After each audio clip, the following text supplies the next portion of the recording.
What's going on, guys? Today I have a relatively unscripted video of a topic that I've really been wanting to talk about, and that's what the new 2013 Mac Pro means for the world of the Hackintosh. Now, don't get me wrong, I could talk about the new Mac Pro and Hackintoshes and stuff all day long. I'm just that guy that loves talking about computers and computer hardware, especially stuff that hasn't been announced yet and is upcoming and is just truly powerful. But in order to save time for this video and just make it a bit more, organized, I basically broke it down into two pros and two cons of the new Mac Pro, and we're going to talk about how each of those relates to the world of the Hackintosh. So with that said, let's go ahead and jump right in. So the first pro of the new Mac Pro is obviously the specs. Underneath that case, that crazy cylindrical case, packs some really crazy power. We're going to have up to 12 cores of Ivy Bridge E Xeon power. We're going to have, I don't even know of the maximum memory limit, but up to 4 slots, so probably 64 or 128 gigabytes of 1866 megahertz memory. We have dual FirePro graphics cards, insanely fast PCIe based solid state storage, 6 Thunderbolt ports. Once again, I could go on all day. The power behind this machine is absolutely crazy, and that's nothing that anyone's done on the Hackintosh. I mean, granted, we have all this stuff. I mean, we can have dual GPU configurations, we can have a few Thunderbolt ports, etc., etc., but up to this point we have nothing that can match this new Mac Pro. Now, the second pro for the Mac Pro is that you just won't find that design anywhere else except with that Mac Pro. That's something that the PC side isn't even going to have anything that closely resembles it for years to come, because it's so different. Cooling is such a concern, and that cooling system is custom meant for those components to be fit around it in that way. Whereas the PC side of things, it's up to the builder, that decides what components go in there and everything like that. So it's going to be harder to build a really nice engineered cooling system like that in a PC case. Now, moving on to the cons of the Mac Pro, once again I have two, and the first one is that the new Mac Pro relies heavily on Thunderbolt. Every expansion you want to do has to be external, and really that takes me into the next con, is that you just can't expand or upgrade this computer. I mean, you could take the case of it off, kind of like the Darth Vader helmet, just take it off there, and you might be able to add in a new SSD into the little slot there. From what I see, there's like a little thumb screw. You just unscrew that and pull it right out. It's pretty easy, and you can also, it looks like you can upgrade the memory as well, the RAM. But that's it. You can't get in there and swap GPUs or swap processors or anything like that, because they're all soldered right onto the motherboard. So now what I'm going to do is I'm going to try to compare this to the Hackintosh in the most fair way possible and the most, I guess, easiest way to understand possible. The first pro I mentioned about the new Mac Pro is that it has beastly, finally up-to-date specs. And as I said, up to this point we haven't had anything this powerful in the world of the Hackintosh. With that being said, as soon as these Ivy Bridge E processors are ready for the new Mac Pro, they're going to be ready for PCs too. We're going to be able to build this Mac Pro out of a Hackintosh eventually. I mean, we can buy 2 GPUs, throw those in the slots. We can buy that amount of that speed of memory. We can buy those processors. So really, besides the overall design, and that's what I'll get into next, we can build the new Mac Pro in the next coming months. Now, getting back to that design, like I said earlier, the Mac Pro does have a truly revolutionary design, and it is nothing that we're going to see on the PC side anytime soon, if ever. I mean, when you think about it, the new Mac Pro, the way it's been totally re-engineered, and even just the size of that thing, for reference, this is 9.9 inches. This is how tall the new Mac Pro is going to be. Now, if you look up 6.6 inches, that's, from this side to about my finger. That's how wide the new Mac Pro is. So, this wide by this tall, that is a ton of power to pack in a form factor that's literally just that big. Probably about as big as my head. My head could be a Mac Pro if you spray painted it black. Now, I will say that I'm really not crazy about it being matte, because it's probably going to be a fingerprint magnet and you're going to have to always be wiping it off because you paid so much for it and you're going to have it displayed proudly on your desk. But once you take that top off and you wipe the fingerprints off, it's just a brilliant design, not even just the case it sits in, but how all the components are in a cylinder. That's never been done before. That's something really smart, especially when it comes to that thermal core that they talked about, just one big fan at the top and all the air from all those high-end components just being blown out the top. That's very good design. So the pros of the Mac Pro, what I feel it has going for it, the Hackintosh meets up with one of them, and that's the updated specs. You know, the specs always get updated on both sides, the Mac and the PC. So those are kind of in line with each other. And at some points, one or the other can actually be ahead for a little bit of time. But the design, I will have to give it to the Mac Pro. We are not going to have anything close to that design on the PC side, at least for a while. Now the cons portion of this video is where I feel things get interesting. The few cons that the Mac Pro has are big things, and in what my opinion make the Hackintosh skyrocket ahead of the Mac Pro.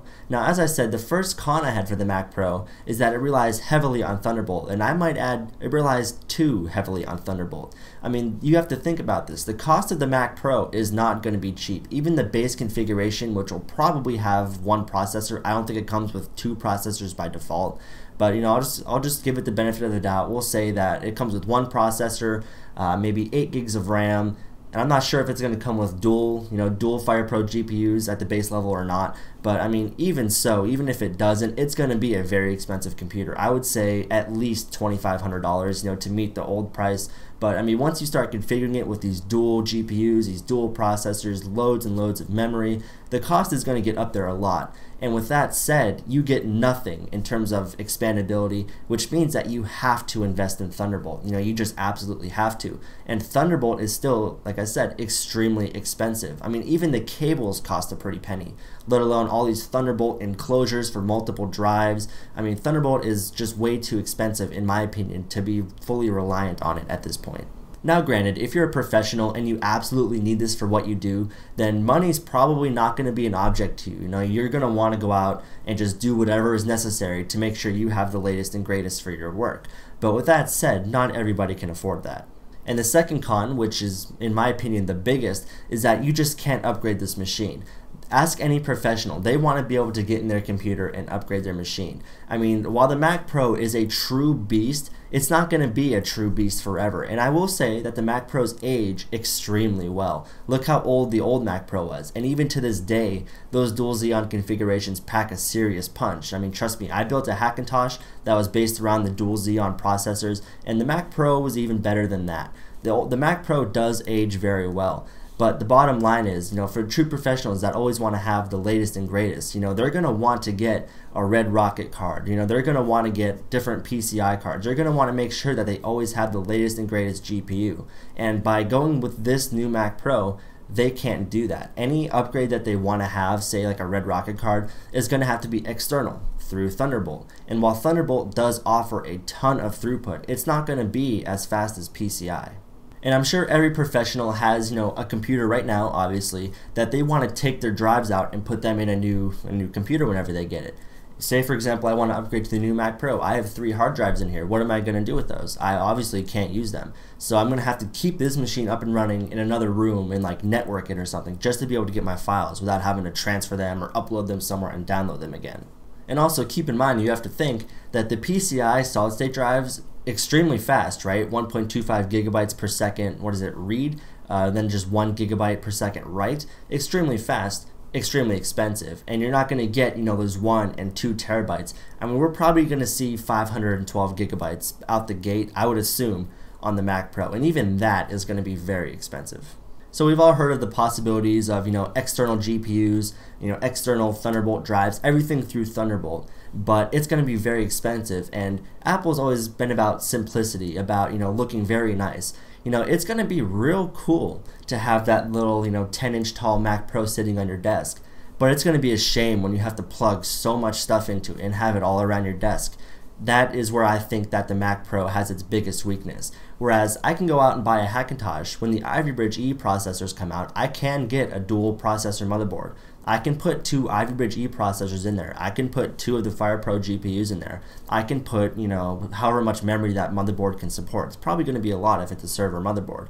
You know, I can match those specs, and I can build probably like the mid-range Mac Pro, whatever that's going to be, for the baseline cost, and honestly probably less. Now, like I said, with that, you're not going to get that Apple design. You know, you're not going to get that 10 by, you know, 6.5 tower that sits on your desk and is a perfect cylinder and looks awesome. You're not going to get that. You're not going to get the 100% reliability of the Mac Pro. You know, you just aren't. But you're going to get I'd say 98% of all of that. I mean, you're still going to get a computer that the case looks really nice, and you're going to have that expandability and upgradability within your case. A lot of the newer motherboards are starting to add Thunderbolt on them, so rather than having 6 Thunderbolt ports, we can have 1 or 2, but still have all the internal storage and PCIe and all that stuff. So in my opinion, the Hackintosh still lives on, despite the new Mac Pro. The Mac Pro is for true Apple fans that just really want to have that Mac Pro. They don't mind having to network another computer for their storage or get a ton of Thunderbolt devices. But for someone like me, the Hackintosh still is the bigger bang for the buck.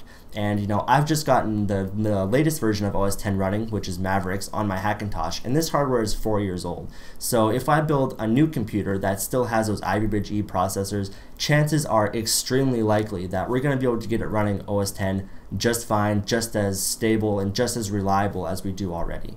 So do I think the new 2013 Mac Pro is going to put a damper on the Hackintosh? Actually, I think it's going to help the Hackintosh.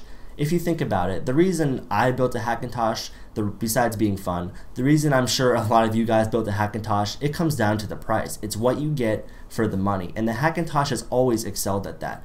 But now, you can build a machine with the same specs for cheaper and also have it be more upgradable and save you money in the long run by not needing to invest in Thunderbolt. And eventually, the industry will probably gravitate towards Apple. Like the all-in-one design, not really upgradable. But until it does, which is probably going to be a long time from now, I would say at least 5 years, you can build a machine now that can compete with the Mac Pro and give you all that time until maybe you do want to go out and buy that all-in-one, non-upgradable professional machine. So what do you guys think? With the new Mac Pro announcement, would you still consider building a Hackintosh? Do you have a Hackintosh and you're just done with it? Or, do you just absolutely fully agree with me? Do you think that the Mac Pro, while being an awesome futuristic Darth Vader helmet looking machine and packs the serious punch that it does, just isn't as upgradable and therefore not as big of a bang for the buck? Do you think you'd pay for the design? Whatever it is, be sure to let me know down below of what you think. I'm at CPU Kid on Twitter. Also be sure to check out RocheTechnology.com, and I hope to see you guys back here very soon.